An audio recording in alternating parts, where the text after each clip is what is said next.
Dunia Pathen thuai ne ki holim khom na dewa ka hin dei len chu hi le kei tailou Pathen dang nanei loudiu a hi ti Exodus bung som ni chang nia patna chang nga na chu chi pansa chu ina ki holim khom diu hin tin chi Bible chang tailou ang Bible chang mun tam pia I hung pansa diu he kei tailou Pathen dang nanei loudiu hi ho ipu ipate ho hin khomandan ana veleu hin ipu ipate ho hin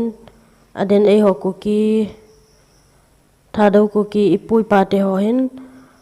doi bom ana khit un zun jingka ni la in hi che chu Pathen ana hawun hi chuban le ipu ipate la hin kaw se kaw tiong hi ana chi la in hi che chu Pathen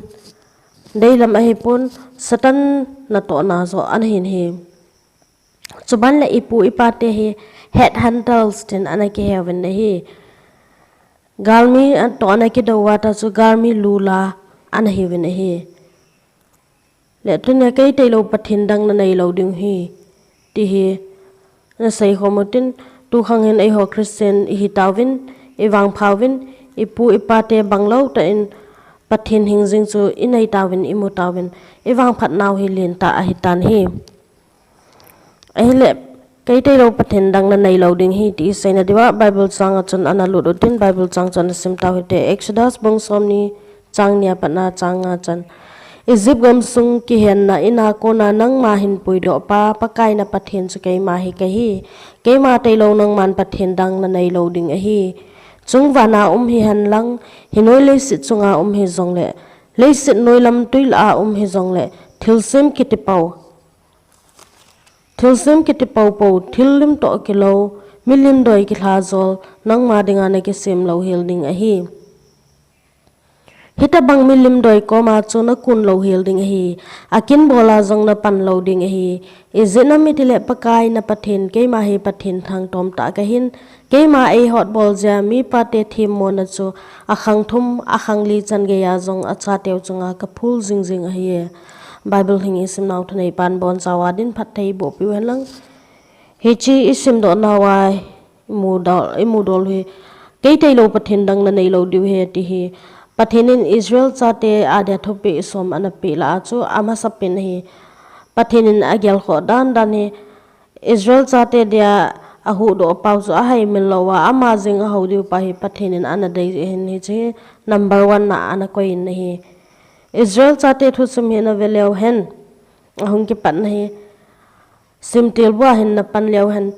Pathen in mihim a hin simin adam le ve hin simin nisin ana ki loi khom pi jin ai le ama ni chu lepla am hon ta je chun chonsi ahung hi ta in aso na chila ho chan ge yong chonsi ahung hi ta win hi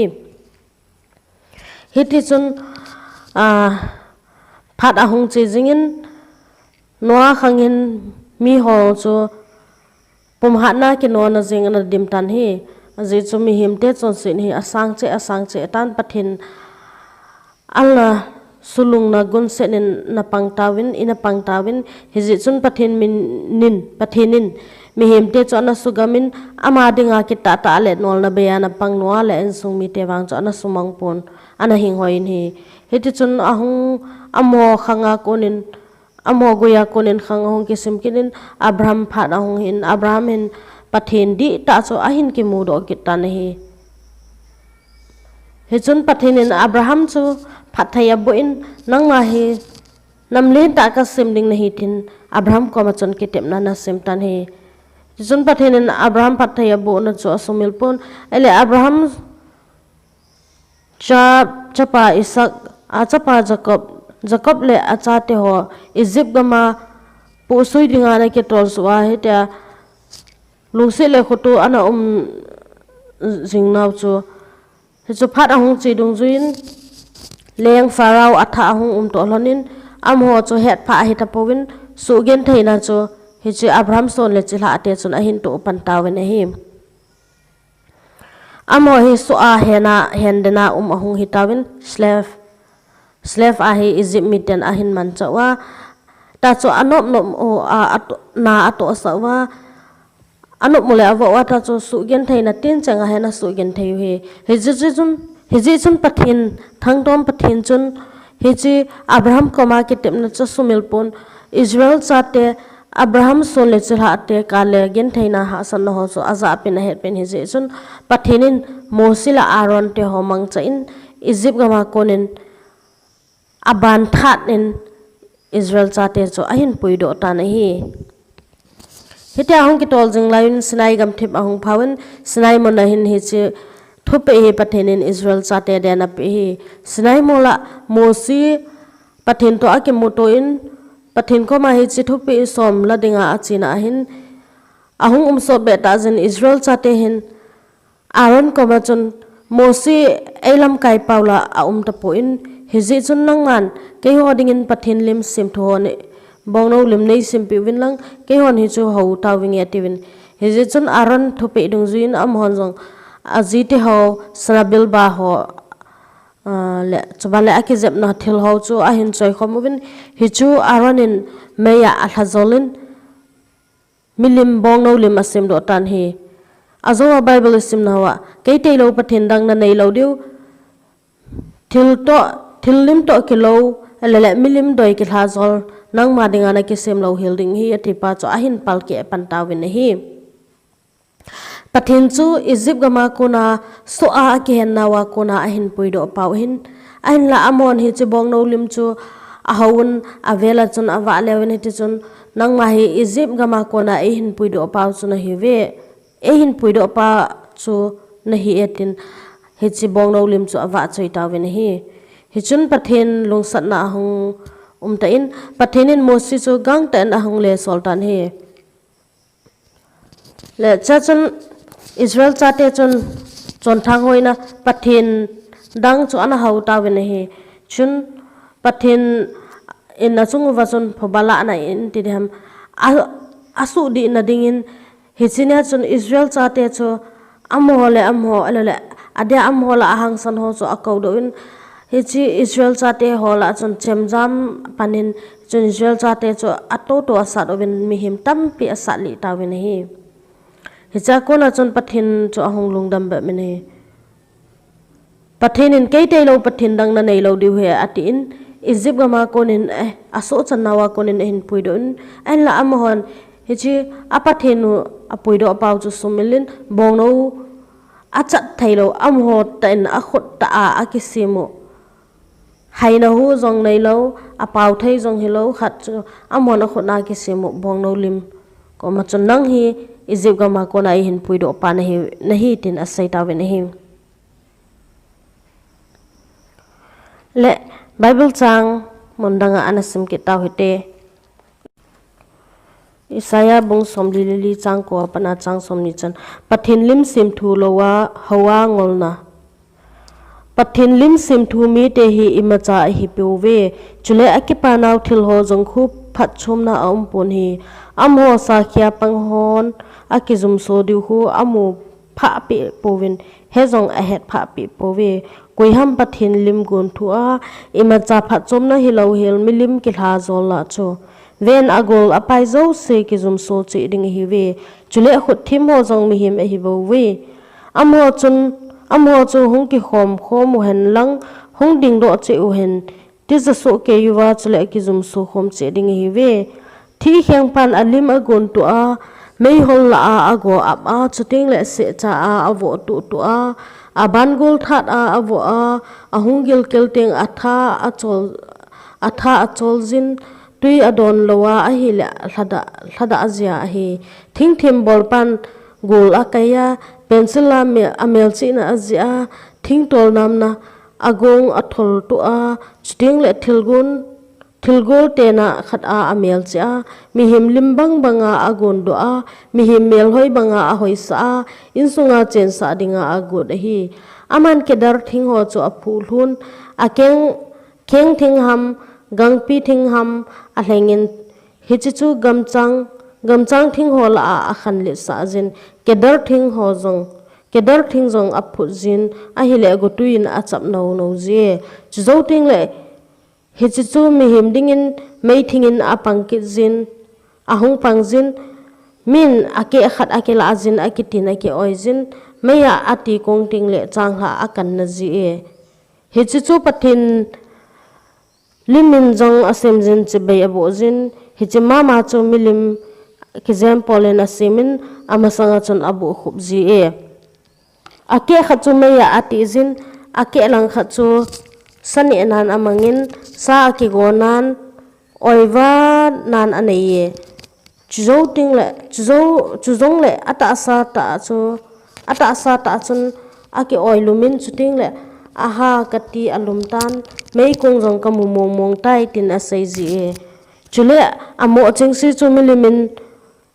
pathin khat chun asim do jin abo khumin chebe abu ji e chuting le akoma chun ataw tawzin nei hu do in aji chunang ma ka pathin nahi ati ji e amon a hepa povin hezong a he khan thei him pove aji chu hi chihin amido acho satan khojong amu thei ta pove alung thimu zong azin sa in hi ji chun a he khen thei ta povin hi koima alung thima ngai to kho a ampun hetna hi hen thil det hen na hi zong le ake khan hi me ya ki katia ameyam chunga changha ka ki kana sa ka ki gona a kani sa a hitai alang khan hi iti thet ta thil khat a ka sim do ding hitam iti thing tum khat ma masanga ka bu khup ding ham ati thei pove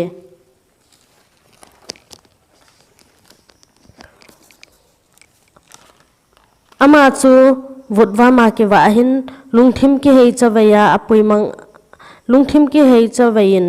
apui mang a hitai ama chang se la ake hu do theipon a hi lo jong le ka khut zit lama hi zo thu uma hi lo ham tin asai do theipoi hi cha bible chang a hin imovin hi pathin lim ki sim thu ho chu hi chu ho chun mi hoding in mi hon akhut wa asim thu a hi in chaban le thil dang danga zong aniki mangcha jing pe hi chimi lim ki semna ki mangcha thing ho chu thil dang danga zong aniki mangcha jing sa hi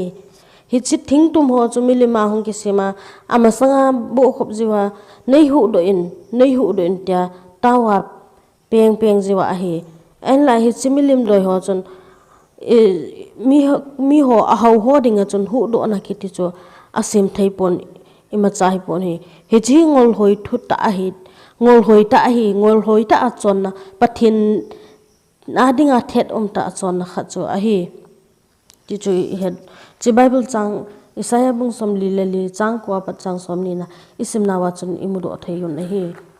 abanin khat anasim kit wetin psalm number za som thum langa chang som langa patna som legit na sim kit weti psalm number za som thum langa chang som langa patna som legit chan nam tin vai pi lim sim thu doi ho hi dangka le sana jing mi him hu so thil sim jing a hi bo ve milim ho hin kam anei wangun thu asai theipon mit anei wangun khu amu po ve na khang anei wangun khu azapovin akam sungu wa jong hai theina hu sa aleng poi asim do a jong am ho be hewin kison na nei ho jong chutima a hi che oi chahin imovin milim doi kisim thu ho hi hin na nei lo a hi dan bol theina nei lo a hi dan mi ho dinga hu do nan na jong atong theipon hi amo hin nakol anakol to asim thawin hin la anakol ng kho za theipon akam to asim thawin la akam yun jong thu asai theipon hi chimilim doi kisim hi ngol hoita a hi pa hen asim pa cho ngol hoita chon hi dan cho hi chi bible chang hin asai in hi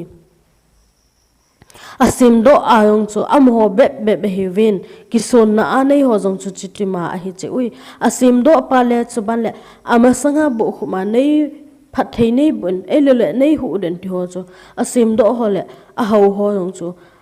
abon wa akibang che we atina hin hi angol naw le aboi naw elele ala sam naw chu akibang che in hi le Christianity context ahin anaveleu han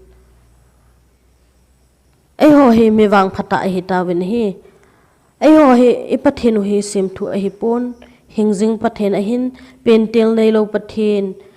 ahung kisim patnam lo Pathen ton so na ana jing a ton so na jing ding Pathen to zong jing a Pathen so I ho hawin in nei hawin hi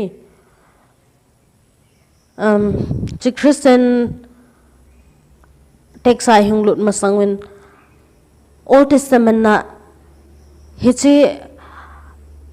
milim sim thu ho panna anei lo dan ho alole mi ahu do thai lo dan ho mi ahu do thai poi itiwin hichi proof dinga chon lengte khatna langa chon ana sim kit lew hen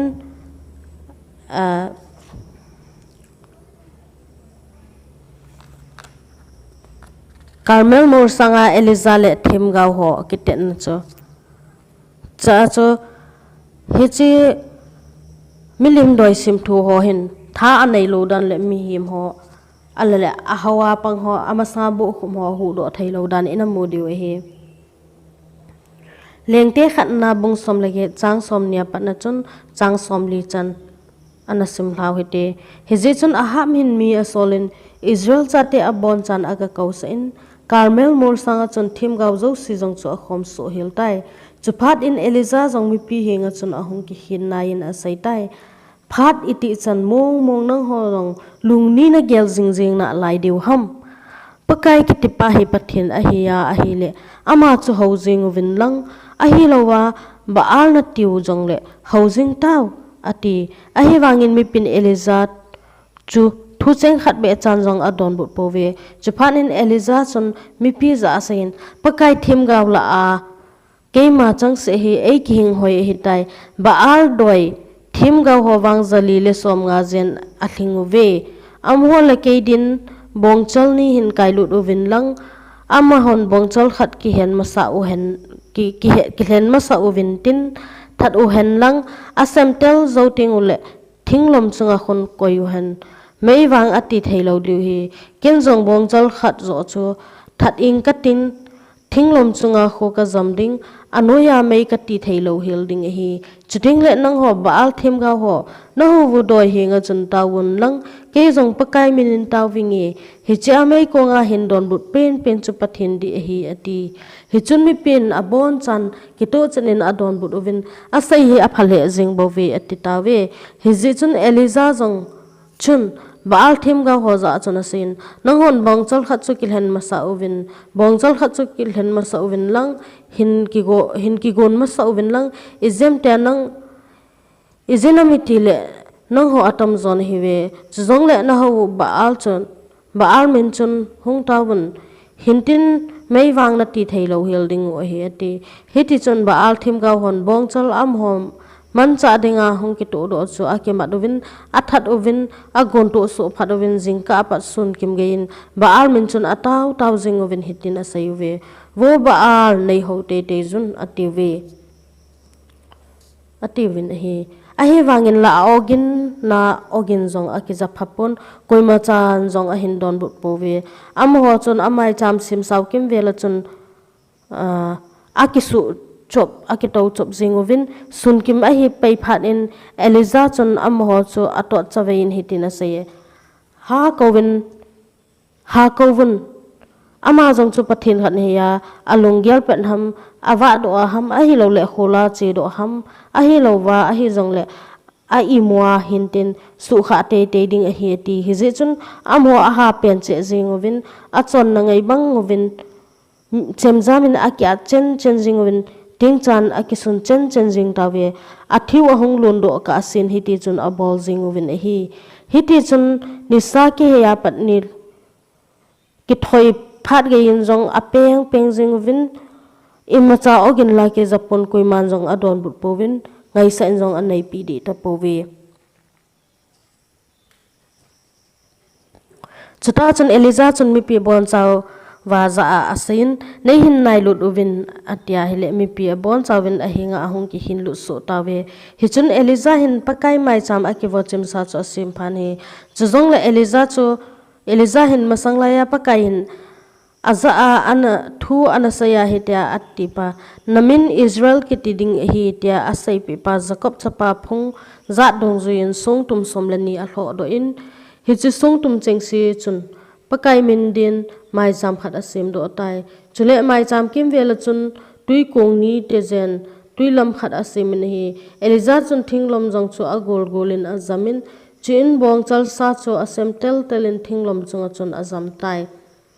hichun Eliza hin asain tui dim set beldi gadomovin lang pomgo thilto chungle thinglom chunga khon chap ko su ke yuvin ati bol kit uvin atin ahile amon avelena bol kit ave amana sol kit lewin thumveil hinnan ga bol kit uvin ati ahile mi honjong a thumveil hinnan a bol kit ave hiti chun mai chamkem vela hin tui alung dim setan tui lamjong chu tui adim se jingtai kilheina thilto phat athin phanin Eliza thimga pan a hin zon lut pain chule asaitai wo pakai Abraham Isaac chule Israel pathin tuni ni khohin Israel tela pathin chunang manahin keima hina sopa kahi hije chu hi chu thil hi abon chanang ma thusa a kabol do hi bove ti hi mi pi he sa te ten nei hovin o pakai nei ho te ten chutile hi chimi te hinang ma hi pakai pathin nei hin chule nangin alung thim zo seuna le hei pi hi tai ti he do diu hi ati chuta chun pakaya konin mei kong ahung leng han pumgo thiltu bong chal sa cho akavam jengin thinglom jong akavam so tan songtum zo se jong ahul gon leivui jong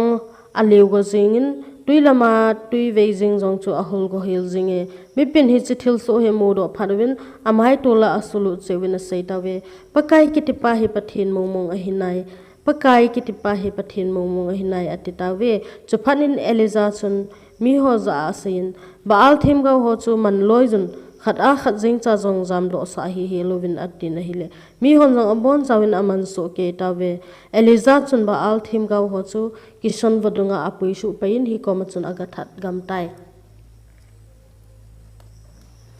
toy Bible chang simna wahin imudo win hi isai bangovin hichi akisim tu pathin ho hin apathin ho chu kine pita le ke son pita na nayuwin ehin la hichi apathin ho chun am hoding in thil I macha to do le bol do anei theipon ama anga bu khopte ho chu ahu do theipon hawng a ho pi theipon a don bu theipon phat thayong abu theipon hi ti kiche tan I mutawin hi pakai hingjing pathin ho hawang chu Eliza in ataw patna pathinin ahin don botna amai cham aka angim bangchun pathin hing di ta anaya ho so pathinin don botna apizin pathinin a pi jingjing in hi ti he theivin hi hichun hichi Carmel mol sanga Eliza le thim gaw ho baal thim gaw ho ke kitet na hin imovin hi hichi Israel Carmel la akitet pi hi ahab thim gaw ho hin mohi Israel son le chila te hewin salam gam kai Israel lengama lengpa ahab ahin am ho hi Egypt gama kona hin puido pau cho pathin in hichi pathin hingjing pathin cho sumilin hichi ahab lengpa hin ke chapau sa ta in hin ho amangin thim gaw ama ma chama dingin akisimin Israel chate chu baal doi howin ana puilu din hi chun thim gaw tam piong am sa in doi khum ho doi phung ho tampi mai cham baal ho dingin nong mai cham tampi asem don tung don hi cho zo se hi ahab leng pa in ana bol hin la hichi baal thim gaw ahab min akoi hichi baal thim gaw ho to kitet na chu baal thim gaw ho chu lelna achang tawin Eliza pathin hingjing ho pa chu zona pathin zalen zona chu achang tan hi pathin thangwai num hen Christianity context sa chon hong lut kit leu hen mi wang phata hi ve pathin sa hi hi tin la in jong isa jiwin hi ahile heta banga mi wang phap pathin hing ho khat hi tawa hele ilung thim wa hi pride na kile sa na le kipana di ta kipana len ta inay di higin sa nomin hi alla anavekit lewhin Christian context sanga saying in zong Christian la hin Christian di le Christian lem aum kinin hi ti imuthai bin hi Christian na hi laizing hin okay Christian ka hi ta zen milim doi ka hau ta poi iti mai thewe milim doi ka hau poi doi bom ka hau poi jingka ni han ka kun poi ama ka hau poi iti wa ikipa mai thei diwe hi ahin la Colosia bung thum changa na langa chun anasim ki do hite ipi imudiu ham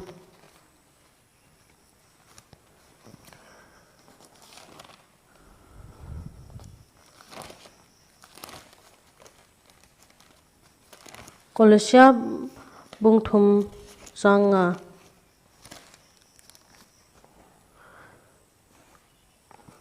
hizi chun nang hon le si chunga na ti ba cheng siu zon thin lo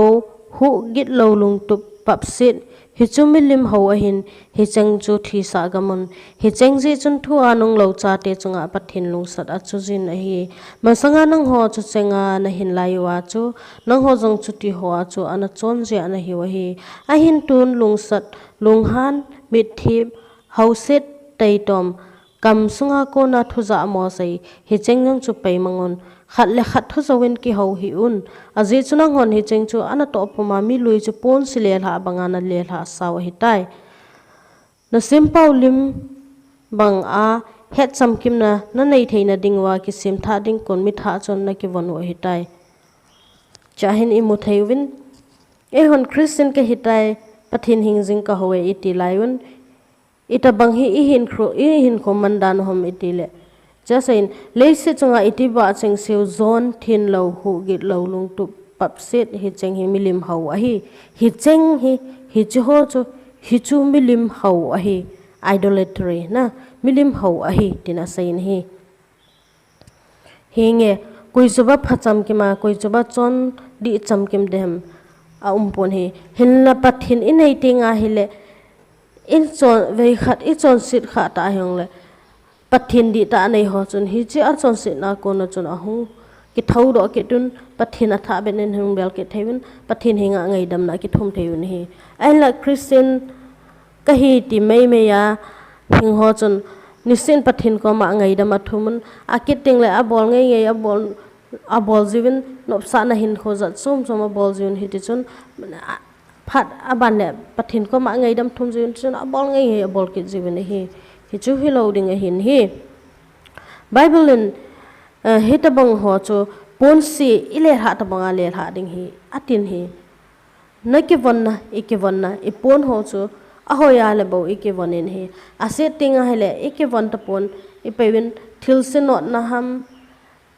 in su thing nam thil dang khana I man de ham ai lo le atam zo chu I pe mang ji ta win hi ta banga chun ponsi chu ki vonna dinga a hi thei ta lo mihem asu hoi thei ta lo alale mihem ma dinga ki pan a hi thei ta lo bangin hita bang chon na thing lo ho ita sa ilungela ingai chat tun ma chon na thing lo ho zon thin lo hu git lo lung tup pap set cheng ho hi pai la ding pon sile le la ding chuban le I hing I kom to zo thwa ki ho lo ding thuta jing cha bawa ki ho ding hi cho chu I bol lo wa hele Christian ka hi ti jong le hin milim doi ho be milim doi ki khazol ho be hi diu hi Hindu ho dang hon pathen lim a khot ta win na ki sim thu win hi chu a ho win alale hi lim chu vei khat ting le tuila a pai la ji ta win hi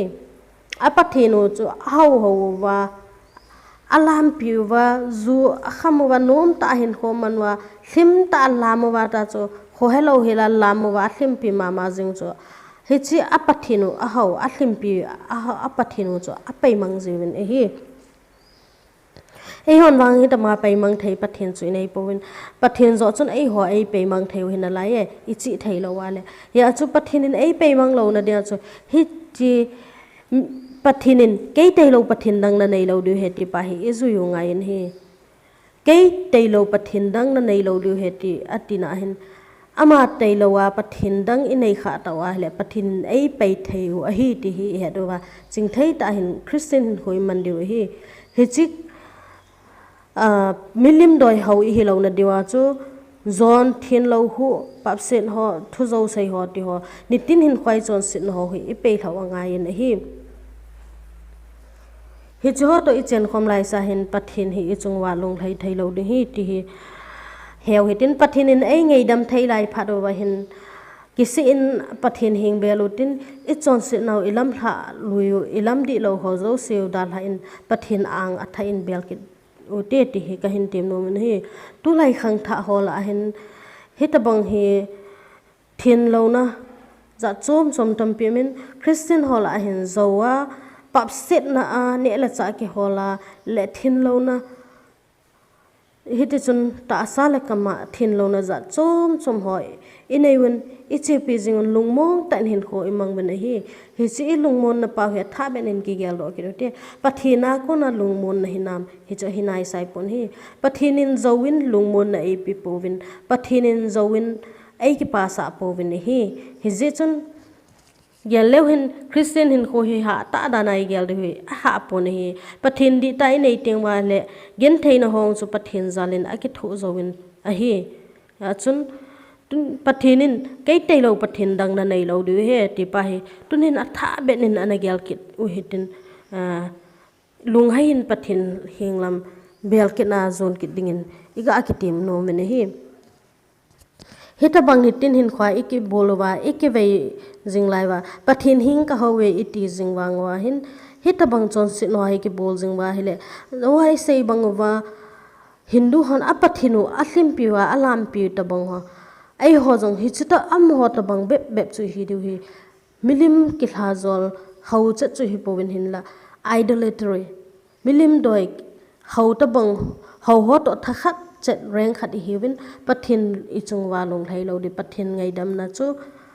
phat a ki chai ting le I chan thai ta lo di pathin ngai dam na I chan thai ta lo di a chu pathin in phat ai pi lai wa hi